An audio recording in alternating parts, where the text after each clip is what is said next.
उस घर का हर कोना मन भावन होता है। उस घर का हर कोना मन भावन होता है।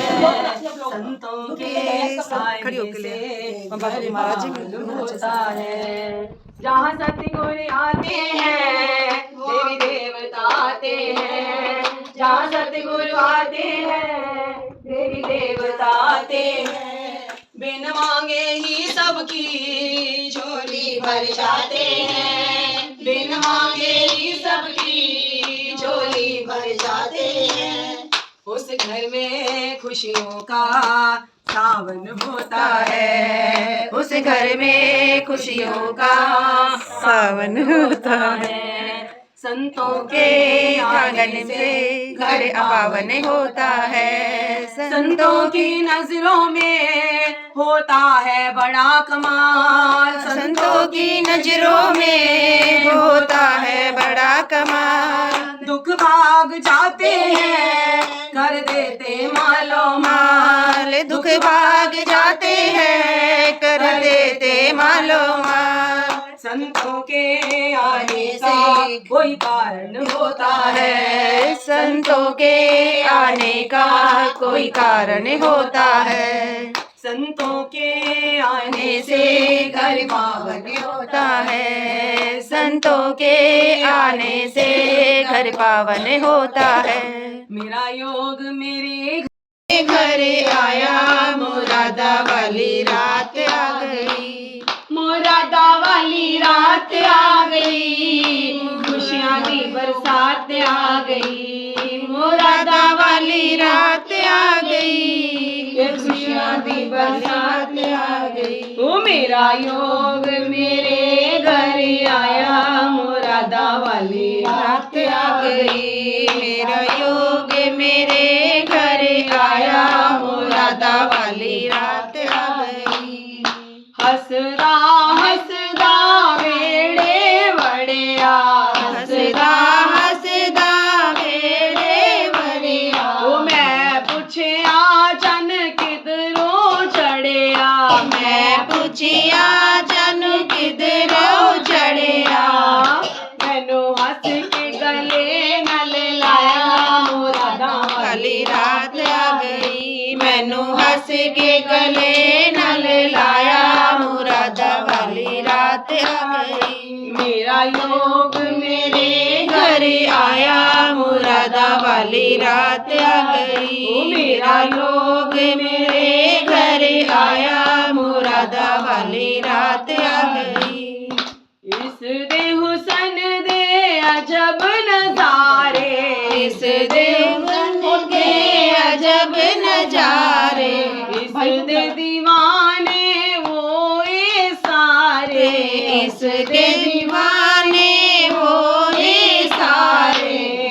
मैंने माणी दा मान बधाया मुरादा वाली रात आ गई। मैंने माणी दा मान बढ़ाया मुरादा वाली रात आ गई। मेरा योग मेरे घर आया मुरादा वाली रात आ गई। मेरे सखियों ने मैनू देवो बधाइयां। सखियों ने मैनू देवो बधाइयां। धागा बनिया घड़िया आया। धागा बनिया घड़िया आया। मैंने माणी दा मान बधाया मुरादा वाली रात आ गई। मैंने माणी दा मान बधाया मुरादा वाली रात आ गई। वो मेरा योग मेरे घर आया मुरादा वाली रात आ गई। बोलो श्री गुरु महाराज की जय। लेख लिखने ये 6 चीजें लिख जाती है कि बच्चे ने विद्या कितनी पढ़नी है। इस बच्चे को धन कितना मिलना है। शादी कहाँ पर होनी है। सुख दुख कितना मिलना है। मान सम्मान कितना होना है। मृत्यु कब होनी है। ये 6 बातें लिखी जाती हैं। अब जो टाइम लिखा है ना इसका कहते हैं समय से भागे से ज्यादा और समय से पहले कुछ नहीं मिलता। जब इसका टाइम आएगा ना एकदम घर भी मिल जाएगा, साथ शादी हो जाएगी, एकदम बहू आ जाएगी, पता ही नहीं लगेगा। अच्छा जी, भगवान को बता कविता याद कब करते हैं? भाई जी मैं तो करते हर हैं टाइम करती हूँ, मैं हर समय करती हूँ। जब शरीर बिल्कुल स्वस्थ हो, जब ज्यादा याद आते हैं। बाकी तो नहीं। आप सबकी बातें गलत। भगवान को याद करते हैं दुख के समय। दुख आ जाए ना, कोई मुसीबत आ जाए, हे भगवान, हे गुरुदेव, कविता बार बार जाएगी अंदर मत्था टेकने, महाराज जी कृपा करो, हम तेरे हैं, लाज रखो, कृपा करो। दुख में याद करते हैं, सुख में कितना याद करते हैं, मत्था टेका जो जगाई खत्म। सुख में इतना याद करते हैं, क्या किया, मत्था ऐसे टेका जो जगा दी बस। और दुख में याद करते हैं बेसब्री से। दुख में तो भूल जाती हूँ मैं तो। दुख में याद करते हैं बेसब्री से, सुख में करते हैं ऐसे। कहते हैं दुख में सिमरण सब करें, सुख में करे न कोई, जो सुख में सिमरण करे, दुख काहे को होए। दुख में भगवान को याद करते हैं, अगर सुख में भी भगवान को याद करें तो दुख आए भी ना। अब आपको शंका हो सकती है इसमें, अभी आप तो नाम जपते हो, आप क्यों बीमार हो? दुख सुख तो सब पर आते हैं, चाहे कोई भक्ति करे या ना करे। फर्क क्या होता है, एक गुरुदेव के पास शिष्य आया, कहने लगा गुरुजी जो अच्छे कर्म करते हैं, सेवा सिमरण सत्संग, दुख उन पर भी आते हैं, जो अच्छे कर्म नहीं करते दुख उन पर भी आते हैं, तो अच्छे कर्म करने का लाभ क्या हुआ? वहां पर एक ईंट पड़ी थी, गुरु जी ने कहा ईंट उठा के हमारे ऊपर फेंक दे। कहेगा तुम्हारे ऊपर ईंट फेंक दूं तो मैं दर्द होएगा, चोट लगेगी, दर्द होएगा, ये तो मैं नहीं करूंगा। गुरु जी ने कहा जितनी ईंट है ना, इतनी ना रुई, रुई नाप के ना ईंट के बराबर की रुई एक कपड़े में बांध कर ले आया। गुरु जी ने कहा अब इसको हमारे ऊपर फेंक, अब तो दर्द नहीं होएगा, अब नहीं होएगा। गुरु जी कहने लगे है तो ये भी ईंट के बराबर, ईंट से दर्द होएगा पर रुई से दर्द, जो सेवा सिमरण रुई से तो होएगा ही नहीं। अब ऐसे सिराना मारे क्या चोट लगनी है। गुरु जी ने कहा इसी तरह जो सेवा सिमरण सत्संग अच्छे कर्म करते हैं, उनके दुख तो हो जाते हैं रुई की तरह हल्के, और जो अच्छे कर्म नहीं करते उनके दुख हो जाते ईंट की तरह भारे। अब अज्ञानी पर थोड़ा दुख आ जाए, सारे दुख ही भगवान ने मेरे लिए लिखे हैं। अब जिनको समझ हो, अब कविता को कुछ ज्ञान है, समझ है, दुख आ जाए, कहेगी मेरे कर्म का फल है, जो मैं किया सो मैं पाया, दोष न दीजिए अवर जना। सुख दुख देता कौन है दीपू? अपने कर्म। भगवान किसी को सुख नहीं देता, भगवान किसी को दुख भी नहीं देता। हम लोग जो भी सुख दुख पा रहे हैं, ये सब अपने अपने कर्मों का फल है। अब कोई देखो इतना सुखी है, कोई इतना दुखी है, कोई अमीर है, कोई गरीब है, कोई छोटा है, कोई बड़ा है, ये अपने कर्म से ही है। वो भजन है, एक दौलत खजाने का मालिक, एक का पेट रोटी से खाली, एक दौलत खजाने का मालिक, एक का पेट रोटी से खाली, एक मेहनत करे फिर भी भूखा मरे, एक गद्दी पे बैठा ही खा रहा है। अब कोई देखो सारा दिन मेहनत मजदूरी कर करके पेट भर के रोटी नहीं मिलती, एक घर में बैठा हुआ फोन करके लाखों रुपए कमा लेता है। ये अपने कर्म है।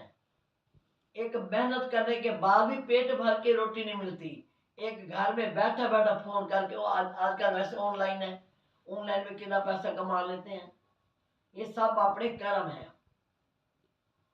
एक मखमल बिछोने पे सोए, एक कांटों पे है बिछोना, एक मखमल बिछोने पे सोए, एक पत्थरों पे है बिछोना, एक फूलों पे सोया भी बेचैन है, एक पत्थरों पे सोया मुस्कुरा रहा है। एक फूलों पे सोया हुआ वो बेचैन हो रहा है, और एक पत्थरों पे सोया हुआ भी मुस्कुरा रहा है। वो कैसे? एक राजा का महल था। सुन रहे हैं दीपू? क्या सुना? आप जो बोल रहे थे। एक राजा का महल था। राजा के महल के सामने थी भड़भुंजे की दुकान। जानते हैं भड़भुंजा? जो ये मूंगफली वगैरह भूनते हैं ना, चने हाँ। भूनते हैं जो छोले भूनते हैं, मूंगफली भूनते हैं। तो एक भड़भुंजे की दुकान थी। सर्दियों के दिन थे, रात का समय था। एक साधु आया, उसे ना सर्दी लग रही थी। उसने देखा गरम गरम राख पड़ी है, राख पिया कर सोया, उसे नींद आ गई। सुबह राजा उठा, देखा, कहा कि वो राख पे सोया पड़ा है, नींद आई पड़ी है, और मैं मखमले गद्दे पर सोया, मुझे नींद ही नहीं आई। अपने वजीर को कहा, जाकर साधु को उठावा। साधु आया, राजा कहने लगा, अरे साधु, तेरी रात कैसे बीती? साधु कहने लगा, राजन, कुछ रात तो बीती आप जैसी, और कुछ आपसे भी अच्छी। राजा कहने लगा, मेरे जैसी? मेरे से अच्छी? मैं सोया फूलों की सेज पर, तू सोया राख में, मेरे जैसी मेरे से अच्छी कैसी? साधु कहने लगा, राजन, जब आपको भी नींद आ गई, मेरे को भी नींद आ गई, मेरे को राख का ज्ञान नहीं था और आपको, जब मेरी नींद खुली मैं भगवान का नाम जपने लग गया, और जब आपकी नींद खुली तो आपको दुनिया की चिंता लग गई। ये आपसे भी अच्छी बीती। एक मखमल गदे, एक मखमल बिछोने पे सोए, एक पत्थरों पे है बिछोना, एक फूलों पे सोया भी बेचैन है, एक पत्थरों पे सोया मुस्कुरा रहा है। दुनिया वालों ये कर्मों का फल है, इस दुनिया में धोखा अटल है। दुनिया वालों ये कर्मों का फल है, इस दुनिया में धोखा अटल है। दूध कुत्तों को कोई पिलाए, दूध कुत्तों को कोई पिलाए, कोई बच्चों को आंसू पिला रहा है।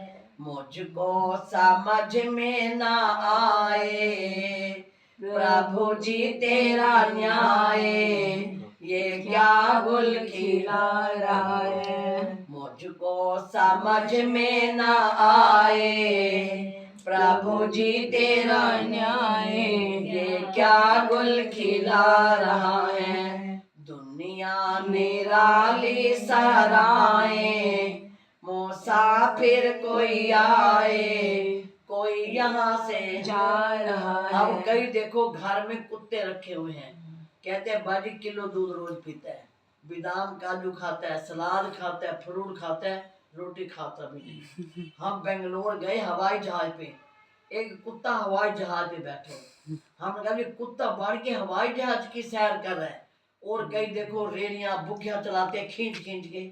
ये सब अपने अपने कर्मों का, ये सब अपने अपने कर्म है। कोई भी किसी को सुख दुख नहीं देता। फर्क इतना है कि जिसको ज्ञान हो जाए, समझ आ जाए, वो समझता है मेरे कर्मों का फल है। वो दुख आए तो खुश हो के भोगता है। जिसको समझ ना आए, थोड़ा सा दुख आ जाए, सारे दुखे भगवान ने मेरे लिए लिखे हैं। पर है ये सब अपने कर्मों और का। कर्मों का फल सबको भोगना पड़ता है। चाहे कोई छोटा हो, बड़ा हो, ज्ञानी हो, अज्ञानी हो, रंग हो, राजा हो, देह धरे का दंड है, ये सब का हुको होए। ज्ञानी भोगे ज्ञान से, ते मूर्ख भोगे। एक हो चुके हैं मंडवे ऋषि। वो मंडवे ऋषि मंदिर में बैठ के ना तपस्या कर रहा था। कौन तपस्या कर रहा था? हाँ, सुचेत होकर बैठ। हम पूछेंगे दोबारा बार पूछते क्यों हैं? अब आपने सुचेत होकर बैठे हुए, हम आपसे ना पूछने। अगर ना पूछे अब इसका ध्यान चला जाएगा, मैंने सर्विस पे जाना था, आज गए ही नहीं। वहां से घूम के आ जाएंगे, बैठा बैठा सैर करके आ जाएंगे दिल्ली। ये मन साडे आखे नहीं लगदा, अस मन दे आखे ना लगिए, एक पल आसर मार न बहना, बिन पैरों ही टुरदा रहंदा। मन के पैर ही नहीं है और बिना पैरों के सबसे तेज रफ्तार है मन की। रॉकेट सबसे तेज चलता है, रॉकेट फिर भी टाइम लगाएगा, मन तो एक सेकंड में, अगर अमेरिका है तो गया हुआ है, 1 मिनट से अमेरिका में होकर आ जाएगा। तो अब क्या बात चल रही थी, कौन बताएगा? एक हो चुके हैं मंडव्य ऋषि, वो मंदिर में बैठ के ना तपस्या कर रहे थे। एक चोर ने चोरी की, चोर चोरी करके भागा, उसके पीछे पर पुलिस लगी। चोर चोरी करके भागा जा रहा था, चोर भागता हुआ मंदिर में आ गया। मंदिर में देखा और ऋषि तपस्या कर रहे थे। चोर ने चोरी का सामान मंडवे ऋषि के पास रख दिया। आप जो चोर था ना भाग गया। अब पीछे से कौन आ रही थी? पुलिस। भाई बोली नहीं। पीछे से आ रही थी पुलिस। पुलिस आई, मंडवे ऋषि के पास सामान देखा, अभी चोरी करके तपस्या करने बैठ गया। मंडवे ऋषि को पकड़ कर ले गए राजा के पास। राजा ने कहा इसको ना फांसी पर चढ़ा दो। फांसी के तख्ते पर बिठाया, 3 दिन बैठे रहे, उनको फांसी ना लगी। 3 दिन के बाद उतारा तो उनको ना यहाँ सुई की नोक चुभ गई। मंडवे ऋषि गया सीधा धर्मराज के पास, कहा आज तक मैंने चोरी नहीं की, आज तक मैंने झूठ नहीं बोला, आज तक मैंने कोई किसी का दिल नहीं दुखाया, कोई पाप कर्म नहीं किया, तो मेरे को ये सुई की नोक क्यों चुभी? मंडवे ऋषि ने, धर्मराज ने हिसाब किताब की डायरी देखी, कहा तूने बचपन में किसी चिंटी को सुई चुभोई थी, बचपन में, उसका ये तेरे को फल मिला। मंडवे ऋषि कहने लगा छोटे छोटे बच्चे कीड़े मकोड़े ऐसे पकड़ के मरोड़ देते हैं, बच्चों को ज्ञान नहीं होता। धर्मराज ने कहा अगर बच्चा जहर खा ले, जहर क्या कहेगी ये बच्चे हैं, मैं ससा ना दिखाऊं, बच्चा या बूढ़ा जो आग में हाथ डालेगा तो आग जलाएगी, जहर जो खाएगा। अब कोई कहे मैं तो बड़ा ज्ञानवान हूँ या मैं बड़ा धनवान हूँ, मैं जहर खा लूँ असर नहीं दिखाएगी, आग में हाथ डालूं मुझे कुछ नहीं होएगा। आग में तो जो हाथ डालेगा आग जलाएगी, जहर जो खाएगा बच्चा बूढ़ा ज्ञानी या ज्ञानी, जहर असर। आपको प्रत्यक्ष बात बताएं, कुरुक्षेत्र में, ये 5-7 साल की बात है, एक देवी की संतान नहीं होती थी, मनते मान मानकर 2 जुड़े बच्चे इकट्ठे पैदा हुए। 2-3 साल के बच्चे थे। उनकी मम्मी जो थी ना गेहूं साफ कर रही है, वो रखते हैं ना दवाई गोलियां, गेहूं साफ कर रही थी, ऐसे गोली निकलती है ऐसे यहाँ रख देती। वो दोनों इकट्ठे जुड़ा बच्चे खेल रहे हैं, आपस में रो रहे हैं, एक दूसरे को मार रहे हैं। तो उन्होंने वो गोली उठा ली, मम्मी ने नहीं देखा, कह गया मम्मी हम टॉफी खा लें, कह गया जाओ खा लो, मेरा सिर ना खाओ। जैसे उन्होंने गोलियां खाई तो उनको उल्टियां शुरू हो गई। देखा उल्टियां आ रही हैं, दोनों को बच्चों को उठा कर ले गए अस्पताल डॉक्टर के पास। डॉक्टर ने उल्टी होने की बंद होने की दवाई दे दी। दवाई खाते दोनों बच्चे, अब अनजाने में खाई, अनजाने में, अभी ये टॉफी समझ गए। अब ये तो नहीं कहा जय अभी ये अनजाने में खाई असर ना दिखाऊं, जय आग में जो हाथ डालेगा बच्चा बूढ़ा अंधा भी हो आग तो जलाएगी, जहर जो खाएगा तो असर, कर्म जो करेगा तो फल भोगना पड़ेगा। कहते हैं भगवान से डरो या न डरो, भगवान तो दयालु हैं, भगवान तो माफ कर देंगे, पर कर्म किए हुए माफ नहीं होंगे। जब भी कर्म करो पहले देख लो मैं ये कर्म कर रहा हूँ, किसी का मन तो नहीं दुखेगा, मैं जो शब्द बोल रहा हूँ किसी का दिल तो नहीं दुखेगा। जैसा मन में कर्म कर लिया फिर बाद में हाय ये तो नहीं करना था। अंदर जो चीज चली गई अमृत या विष असर करके दिखाएगी। इसी तरह जो कर्म एक बार किया गया, द्रौपदी ने ये नहीं देखा मेरा बड़ा जेठ है, एकदम बिना सोचे समझे क्या कह दिया, आखिर अंधे क्यों ला देना। इन्हीं 2 शब्दों के पीछे इतना बड़ा महाभारत महाभारत था। रचा गया। कर्म किया सोचा नहीं, होगा क्या परिणाम, सोच समझ कर कीजिए जीवन में हर काम। जब भी कर्म करो सोच समझ के करो, ताकि बाद में पछताना ना पड़े। बोलो श्री गुरु आज की हमारी फांसी जय। शुरू हो गई।